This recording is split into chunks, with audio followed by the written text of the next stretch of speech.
Dear brothers and sisters in the Lord, ప్రభునందు ప్రియ సహోదర సహోదరులారా, today's verse for our meditation is taken from the book of Exodus chapter 23 verse 25. నేటి దినము మన ధ్యానం కొరకు తీసుకోబడిన వాగ్దానము నిర్గమకాండము 23వ అధ్యాయం 25వ వచనంలోనిది. I will take sickness away from the midst of thee. నేను నీ మధ్య నుండి రోగము తొలగించెదను. Over an extensive period of time in Egypt, the people of Israel grew into a major community.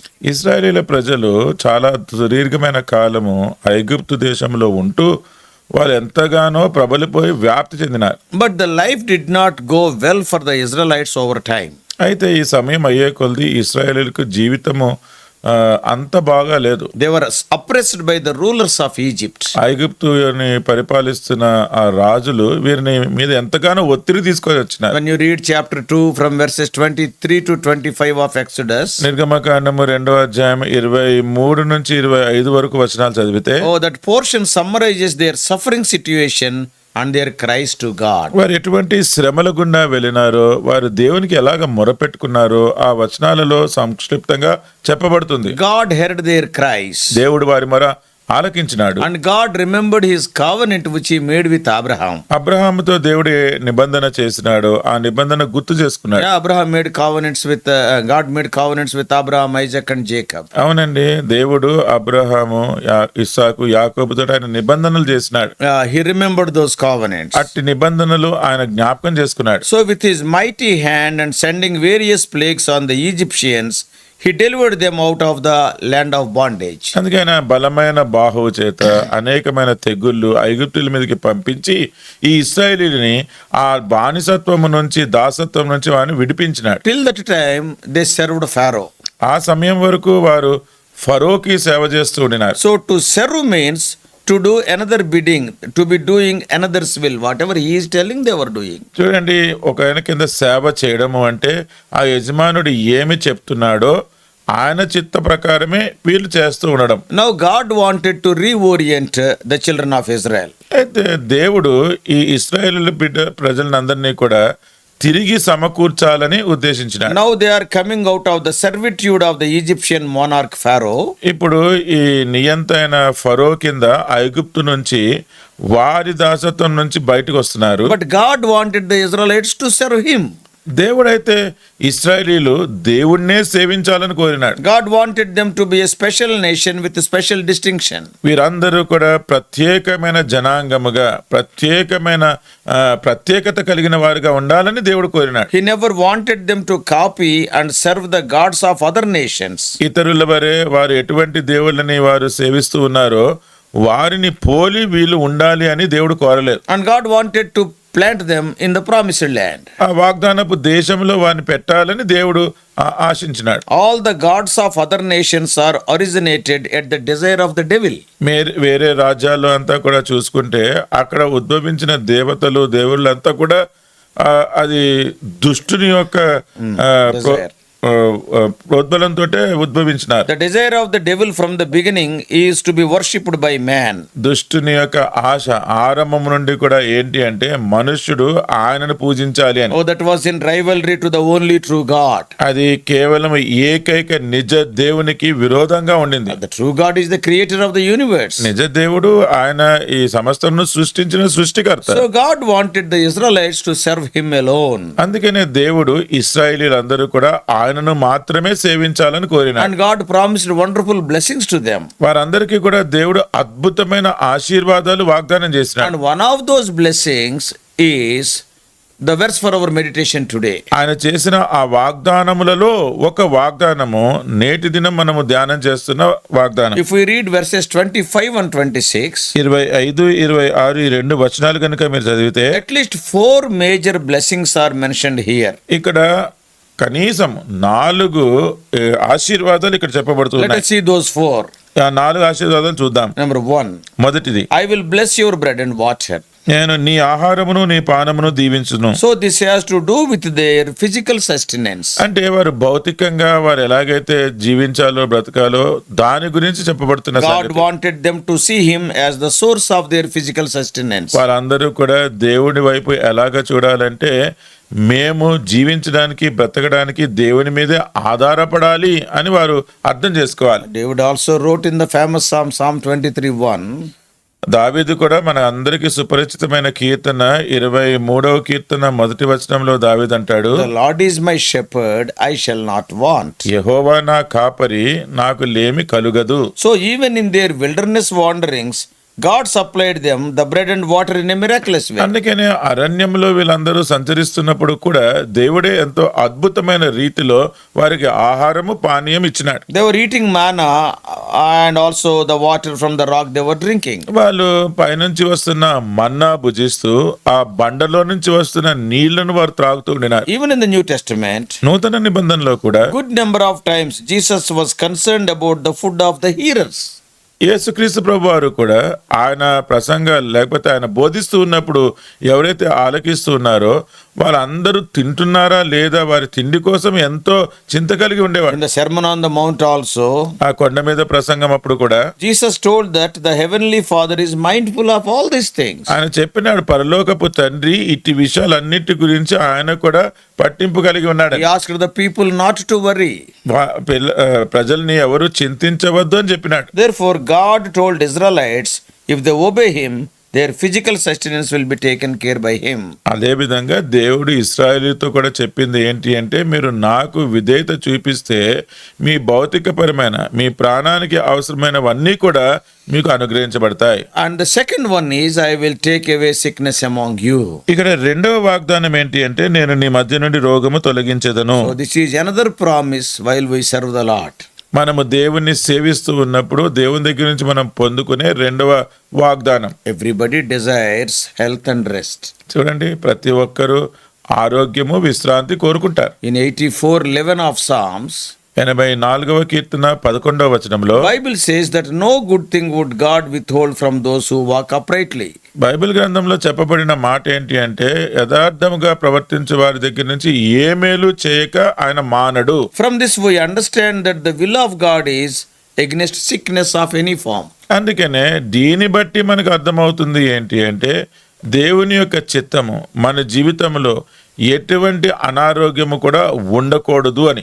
It pains God to have the person he has designed as his image to be subjected to physical oppression. తన స్వరూపంలో తన రూపంలో నిర్మించబడిన ఈ మానవుడు తను ఎటువంటి శ్రమ లేకపోతే ఎటువంటి అస్వస్థత పొందుకున్నా గానీ దేవునికి ఎంతో నొప్పి కలిగించేదిగా ఉంటుంది. So as Christians we have the right to expect sickness free life. అందుకనే క్రైస్తవులుగా ఎటువంటి రోగము లేని జీవితాన్ని మనం ఆశించవచ్చు. Of course, in the lives of God's people, he allows sickness out of his sovereign will. అయితే దైవజనులైన వారు లేకపోతే దేవుని బిడ్డల యొక్క జీవితంలో దేవుడు తన సార్వభౌమికమైన చిత్త ప్రకారము కొన్ని రోగాలను అనుమతిస్తాడు. Why God allows it is beyond the grasp of our limited wisdom. దేవుడు ఎందుకు అనుమతిస్తాడో తెలుసుకోవాలి అంటే అది మన ఊహకి అందదండి. So say about the sickness is the second thing in this portion. చూడండి, మనం చదువుకుంటున్న ఈ భాగంలో ఈ అనారోగ్యము లేకపోతే రోగము అది రెండవదిగా ఉంది. And thirdly, మూడవది, it is the Lord said, ప్రభువారు అన్నారు, none shall miscarry or barren in your land. నీ కడుపు గొడ్డిదియు నీ దేశములో ఉండదు. So this is the promise of fruitfulness. అంటే ఇది ఫలభరితంగా ఉండే వాగ్దానం. God will operate his resurrection power in our mortal bodies. మన ఈ మత్స్యమైన దేహంలో దేవుడు తన పునరుద్ధాన శక్తిని నింపుతాడు. Yeah, there are some specific examples in the Bible like Sarah and Rachel. దాని గురించి చాలా సూటి అయిన ఉదాహరణలు కూడా ఉన్నాయి. మన సారా ఉంది, అలాగే Rachel and Hannah and Elizabeth. అలాగే హన్నా ఉన్నారు, ఎలిజబెత్ ఉన్నారు. So their stories changed their barrenness to fruitfulness. చూడండి వాళ్ళ కథలు కనుక మనం చూస్తే గొడ్రాలుగా ఉన్న వారంతా ఎంతో ఫలిభరితమైన వారుగా అయిపోయినారు. It is truly a sad thing to experience miscarriage, no doubt. చూడండి ఒకవేళ ఏదైనా గర్భస్రావం.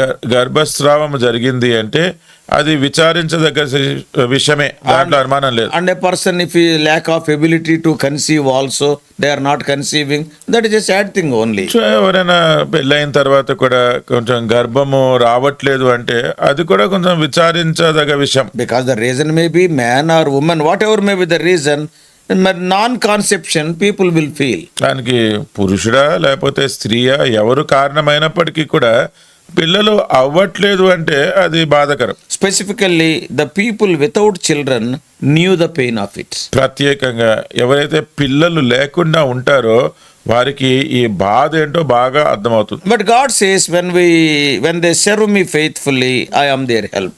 అయితే దేవుడు అంటున్నాడు కదా, మీరు నన్ను నమ్మకంగా సేవిస్తే నేనే మీకు సహాయకుడిగా The ఉంటాను. children of Israel need not run here and there for help. ఇశ్రాయేలీల ప్రజలు వాళ్ళు సహాయం కొరకు ఇక్కడికి అక్కడికి పరిగెట్టాల్సిన అవసరం లేదు. In such situations or in any situation, God is our sufficiency. అటువంటి పరిస్థితిలో ఉన్నా లేకపోతే ఏ పరిస్థితిలో అయినా సరే దేవుడే మనకు సమస్తము ఇచ్చేవాడు. Like exceptional cases of sickness at times, God may allow some people without children. ఏదో అప్పుడప్పుడు అంటే కొన్ని రోగాలు లేకపోతే ఇవేనా ప్రత్యేకమైన విషయాలు ఏంటి కొంతమందికి దేవుడు పిల్లలు లేకుండా చేస్తాడు. We cannot question his sovereignty. దేవుని యొక్క సార్వభౌమత్వాన్ని మనం ప్రశ్నించలేం. Yeah, many people say, Bible commentators, especially Aquila and Priscilla, wonderful people of God, they were not having children. చాలా మంది చెప్తారు, ప్రత్యేకంగా ఈ బైబిల్ పండితులు అకులా ప్రిసిల్లా ఉన్నారు కదా, దేవుని సేవ చేస్తున్న అద్భుతమైన దంపతులు వాళ్ళు, కానీ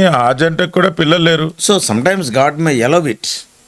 కొన్నిసార్లు దేవుడు దాన్ని అనుమతిస్తాడు. But in general, అయితే సాధారణంగా చూస్తే yeah, the general blessing of God when we obey, that is no miscarriage or no barrenness in our land. సాధారణమైన దేవుని దీవెనల గురించి మనం ఆలోచించినప్పుడు దేవుడు మన జీవితాలలో ఎటువంటి రోగము కానీ లేకపోతే ఇలా గర్భస్రావం కానీ పిల్లలు లేకుండా ఉండడం కానీ ఆయన చేయడు. And fourth thing in the same verse 25-26, 25-26 వచనాలలో మనం చూస్తున్న నాలుగో సంగతి I ఏంటంటే will fulfill the number of your days. నీ దినముల లెక్క సంపూర్తి చేసేదను. How many years would you like to spend on earth? ఈ భూమి మీద ఎన్ని సంవత్సరాలు మీరు గడపగొడుతున్నారు? I am sure you would not want to die without a sense of accomplishment. మీరు ఏదో సాధించకుండా చచ్చిపోవాలి అన్న ఆశ మీకు ఎవ్వరికి ఉండదని అయితే నేను ఖచ్చితంగా Yeah, you చెప్తున్నాను. don't want to die in an accident or due to sickness. ఏదో యాక్సిడెంట్ లోనో ఏదో రోగం వచ్చో చచ్చిపోవాలని అయితే ఎవరికి ఉండదు. So here God is promising about our living a full and fulfilled life, not untimely death. చూడండి, దేవుడు ఏదో అకాలంగా మనము మరణించడం కాకుండా సంపూర్తి అయిన జీవితం, సంపూర్తి అయిన మనము జీవము కలిగి ఉండాలని నేను The కోరుతున్నాను. promise of God is a long life. దేవుని యొక్క వాగ్దానం ఏంటి అంటే దీర్ఘ ఆయుష్. That is what we read in Psalm 91. 91వ కీర్తనలో కూడా మనం అదే చదువుతాం. From verses 14 to 16. 14వ వచనం నుంచి 16వ వచనం వరకు. Therefore, long life and fulfilled life is the intention of God for us as his children. అందుకనే దీర్ఘమైన ఆయుష్, సంపూర్తికరమైన జీవితం ఇవన్నీ కూడా దేవుని యొక్క వాగ్దానాలు మనకి సంపూర్ణంగా అనుగ్రహించబడే. Though these promises are made to the Old Testament Israelites, we can also claim them because we are the New Testament Israelites. ఈ వాగ్దానాలన్నీ కూడా పాత నిబంధనలో ఉన్న ఇశ్రాయేలీలకి చేయబడినప్పటికీ మనము నూతన నిబంధనలో ఉన్న ఇశ్రాయేలీలము కాబట్టి ఆ వాగ్దానాలు మనము కూడా That చేపట్టవచ్చు. is as per Galatians 3:29. గలతీయులకు రాసిన పత్రిక 3:29 ప్రకారం. So this is called the grace of Lord Jesus Christ. దీనినే యేసుక్రీస్తు ప్రభువారి యొక్క కృప అని పిలుస్తారు. So dear brothers and sisters, అందుకే ప్రియ సహోదర సహోదరులారా, today let us obey the word of God and be blessed by him in all the domains of our life. ఈ రోజు మనము దేవుని మాటకు విధేయత చూపిస్తూ మన జీవితంలో ఉన్న అన్ని విషయాలలో కూడా ఇటువంటి దీవెనలు That is the పొందుకుందాము. desire of the Lord. దేవుడు కూడా ఇదే ఆశ కలిగి ఉన్నాడు. May God help you. దేవుడు మీకు సహాయం చేయను గాక. Let us pray. ప్రార్థన చేసుకుందాం. Loving Heavenly Father, ప్రేమ కలిగిన పరలోకమందున్న మా our తండ్రి, gracious God, మా కృప కలిగిన దేవా, Thou art a God of blessings. మీరు ఆశీర్వాదములు ఇచ్చే దేవుడు. And you have put the condition when we obey your commandments, O Lord, blessing us is almost obligatory to you. మీరు ఒక షరతు పెట్టినారు. ఎప్పుడైతే మీ ఆజ్ఞలకు మేము విధేయత చూపిస్తామో అప్పుడు ఈ ఆశీర్వాదాలంతా మేము పొందుకోవాలి. అది మీరు మాకు ఇంకా ఇచ్చేవారుగానే ఉంటారు. Lord, give us the mind to obey your commands. ప్రభువా, మీ ఆజ్ఞలకు విధేయత చూపించే మనసు మాకు ఇవ్వండి. Enable us to enjoy all your blessings. మీ ఆశీర్వాదాలన్నీ మేము అనుభవించే సహాయం అనుగ్రహించండి. Guide us throughout this day. ఈ దినమంతా మీరే సహాయం చేయండి. We do pray in the blessed name of our Lord and Savior Jesus Christ. ఈ మా ప్రార్థన ఎంతో ఆశీర్వాదకరమైన యేసుక్రీస్తు ప్రభువారి నామములో ప్రార్థించి వేడుకుంటున్నాము తండ్రి. Amen. Amen. God bless you all. Please subscribe for more spiritual messages to the YouTube channel John Victor Telugu Messages.